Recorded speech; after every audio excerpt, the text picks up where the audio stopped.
Let's now turn to the big story of the day. In fact, we are going to inform our viewers that a big update that has come in on the vaccination process today is that the supply of vaccines in India between January and May, as per government input submitted in court, is significantly less than the declared production capacity of both the firms that produce Covishield and Covaxin. So what it technically means, or what it translates into, is this: a production of 6.5 crore doses per month was projected from the Serum Institute and 90 lakh from Bharat Biotech for this period of January and May. But what we have actually got from these two companies should have been around 37 crore doses, but what we actually got is 11 crore less.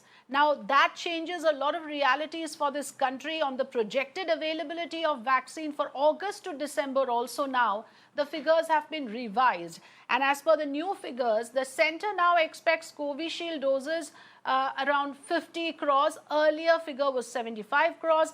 And the center expects 40 crores from Bharat Biotech going forward from August to December. The earlier figure was 55 crores. So there's a scaling down of the vaccine production, so of the projection of the production of the doses. Now, what this means literally is that the reality has changed for this country then. The current average daily vaccination rate is going at 54 lakhs 59,288, so somewhere around 55 lakhs. The desired rate was somewhere around 90 lakhs. So we are way short of that level. The rate required to vaccinate the entire adult population in this country, actually to be precise, is 83 lakhs 54,051. And we are way short of that mark at the moment, which has now raised concerns, because the idea was to vaccinate the adult population by December this year. With the current rate, the date that will now be pushed back will be around April 2022. So a good 4 months of delay is what we are looking at because of the new data that has been submitted by the center in court. And this would have implications, of course. We are racing against time to immunize the adult population. The mutations are a major concern. The concern of keeping services closed for that long will have implications on the economy. To understand all of this, we will speak to experts, but let's just also understand here that the center has now stepped in to see if there can be any interventions possible to ramp up production. First, let's listen in to Ayushman's ground report. If you look at the figures which government has given in the Supreme Court, it has clearly said that they would be able to get 180 crore doses, which will be sufficient for more than 90 crore adult population. But if you look at the projection of the figure which was given in the Health Ministry briefing in May and the projection that has been given to the Supreme Court, there is a stark difference of about 81 crore doses.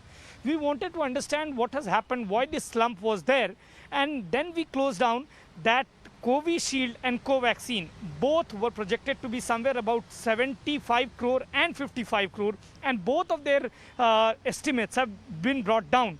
Now, Covishield, Serum Institute is the biggest manufacturer of vaccine across the world. So for that, we are currently, the government has said that they are expecting the production to be ramped up. But for Bharat Biotech, when we asked as to what is happening at Bharat Biotech, why the production has not gone up, the government sources said that they are currently in touch with the officials of Bharat Biotech, and they have also said that ramping up operation is still on. The facility which is currently there in Karnataka, the plant which was there to be fully functional, the production has not yet picked up the pace, and that is something which is actually not helping in increasing the number.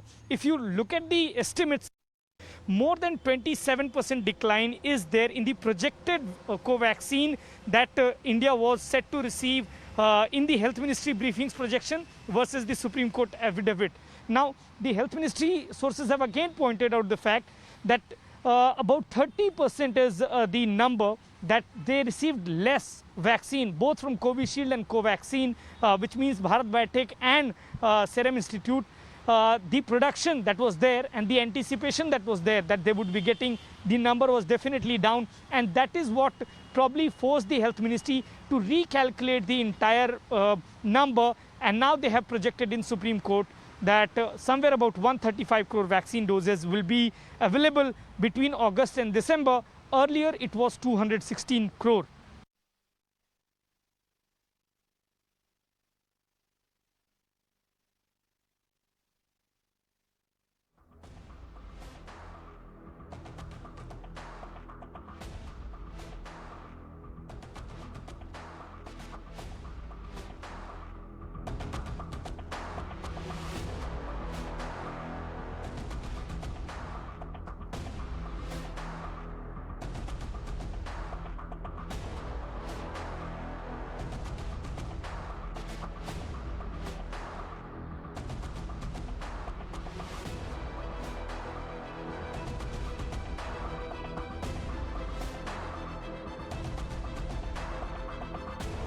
So we just heard our correspondent there talking about how we are falling short of the projected supply of doses, and the reason cited, of course, is that the plant in Karnataka not fully functional. The 3 other public sector units that were supposed to be started also hasn't started. So where does that leave us? Let's first introduce our guests this afternoon. Joining us here on the program, Dr. Rajib Dasgupta, Chairperson, Center of Social Medicine and Community Health. Also, Professor Dr. Anita Ramesh, from the who's a clinical trial specialist and a senior consultant in Apollo in Chennai. Welcome. Thank you so much for joining us, Dr. Dasgupta and Dr. Anita Ramesh. I want to begin by asking you, Dr. Rajib Dasgupta, that, in between, of course, there was a lot of euphoria and celebration on the 21st of June when we hit, a daily vaccination of around 90 lakh. But after that, again, there's a huge slump. And in terms of its implications now, what we see is that clearly it's not just about the government revising the supply figures, it's also now revising the December target, which is going to be pushed back all the way to April. And that delay of 4 months again would have severe implications, Dr. Dasgupta. Yes, of course. First, the 21st June figures are certainly an outlier at present. On the other hand, the fact is that given the situation in May, which was the crunch month so far, the situation in June has certainly been better. And right now, as you said, about 55, 56 lakh inoculations are happening each day. But there's a story within which is as follows. There is certainly a stagnation, if I may, or a plateauing of the second dose. The rate at which first doses have cumulatively gone up, the second dose per day figures, if you see, hasn't really gone up, and somewhere there's a stagnation of the second dose. Also, at least till about 2 to 3 weeks back, the frontline workers as well as the health workers who started as early as 16th Jan, and remember the schedule at that time was 4 weeks apart, they haven't still completed their second dose to the extent of up to 30 to 40%, and these are those with the highest risks.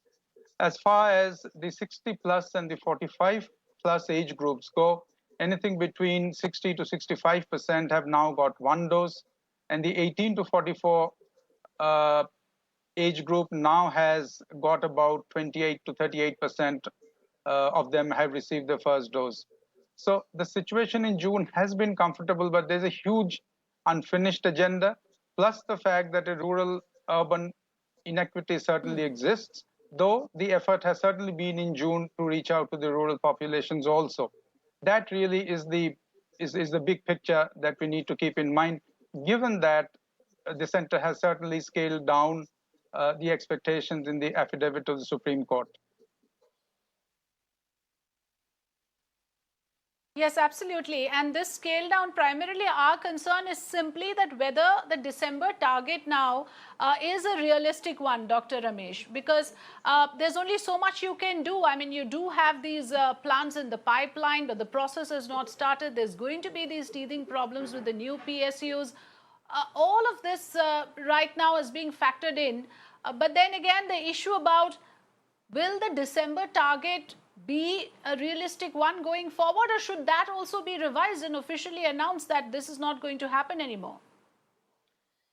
Yes, with this present situation of the shortage, I think December looks a little far away for me, maybe a couple of months. Yes, we have heard from you how much is the shortage, and that is really need to be taken into account. And as you well know, the Delta wave has hit us badly in the last pandemic, and the whole country was like was stuck in the middle. And so yes, production at all levels was interfered. And as you have rightly seen, both Covaxin, Covishield production has been decreased. Maybe now it should pick up by now because all the restrictions are over. This is my first anticipation and request that speed up.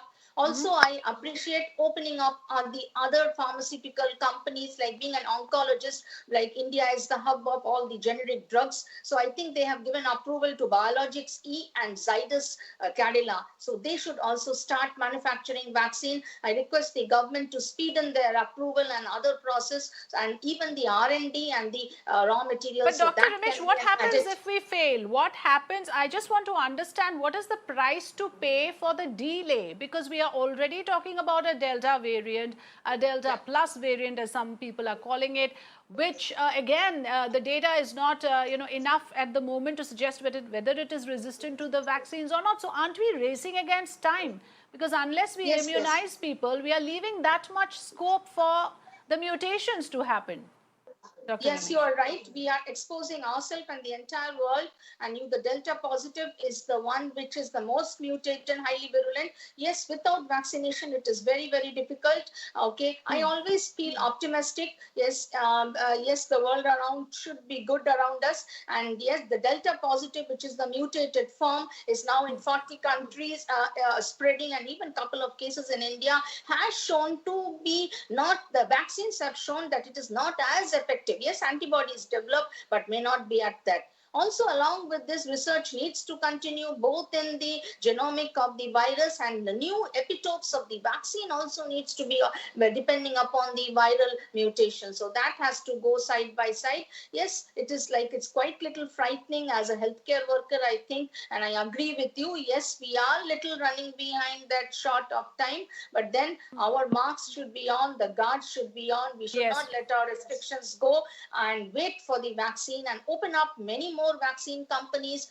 Good news yesterday, Moderna, when Supply is going to market, Pfizer is also going to come, Zydus. Children vaccine is ready from 12 to 18 years. The Novavax, that is a Covaxin's nasal form for children, is ready. So everybody, it's a combined responsibility of me being a healthcare worker, you media, and all the citizens, and how we can ramp up our activities and get it, so that we, yes, the target will not be December, it will move beyond, but how early we can do it, that's what I want to tell everybody today.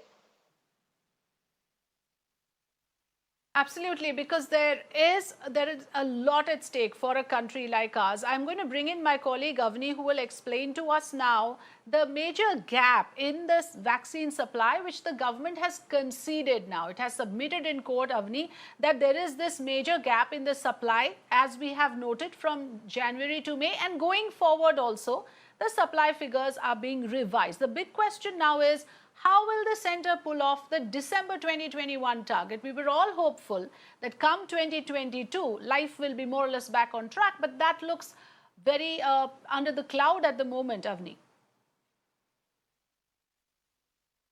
Yes, absolutely. That is, in fact, something that is, there's a cloud over that at the moment, because remember, we did hear the government say sometime back that by December 2021, the target was to vaccinate all adults. But at this point in time, the vaccine supply trajectory itself has been reduced quite significantly. So there's obviously a cloud over that goal or that aim. So here are the major challenges that are in front of the centre at this point in time. First challenge, of course, is, like we've been talking about, the Covaxin projected supply for August to December. That has been reduced by as much as 27%. That's a significant reduction there. The second challenge with respect to Covaxin, now what was supposed to have happened is that 3 public sector companies, as well as there was a Karnataka Karnataka plant. All of these were supposed to start, manufacturing Covaxin, start producing Covaxin, but that hasn't happened yet. There is a delay on that front. So that is the second big challenge as well, and which is why the Covaxin production is not up to the mark at this point in time. Third challenge is even Covishield projected supply for August to December has been reduced by as much as 25 crore doses.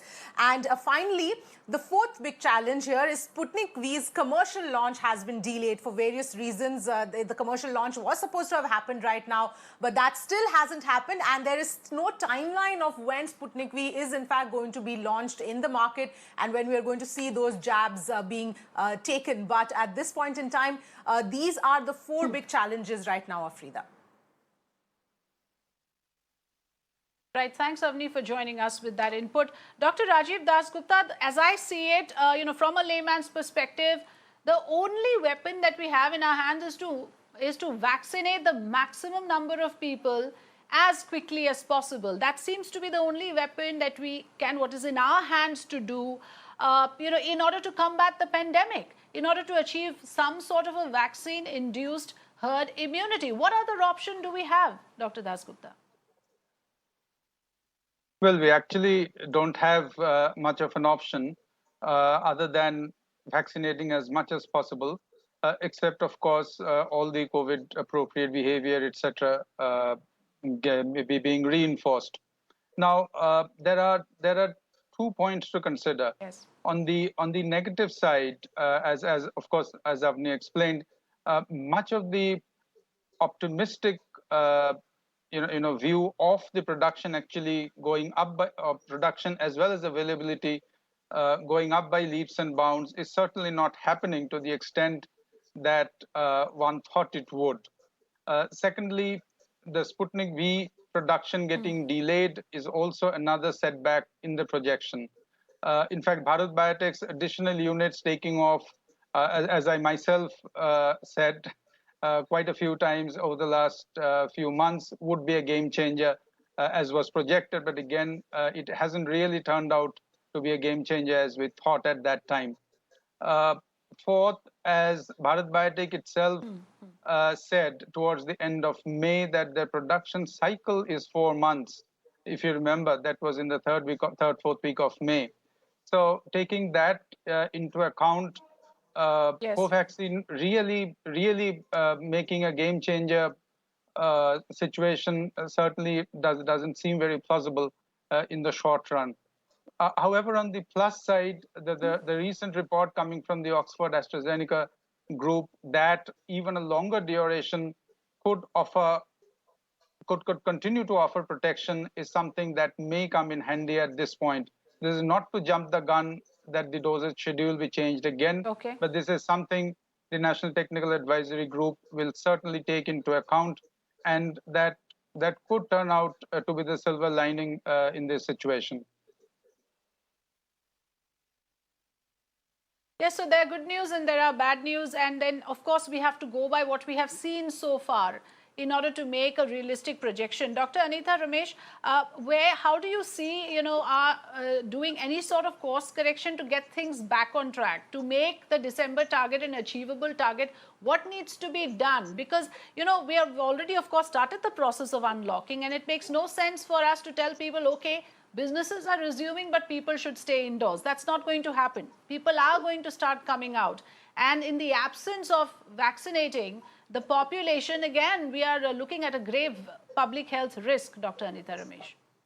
Yes, you are right that this might precipitate another wave if we are not with our guards. So yes, we have to open the economy because economy has to run. But then what I feel that yes, your own mask has to be in position, maintain 2 feet to, rather now they say a 2-meter distance from each other, avoid crowded places. And one thing I request that not to open these places like big marriages, big malls, big religious festivals, big election gatherings, that has to be stopped, but let the economy continue. Yes, we also need to bind up our vaccination, and please go and take the vaccine, whatever available. Any dose or at least 1 dose should be fine. And I agree with Dr. Dasgupta that spreading a little back the second dose does improve the immunity. Also, government needs to speed up what you said recently, Sputnik from being launched and commercially launched, Pfizer and Moderna, some more vaccines to come in,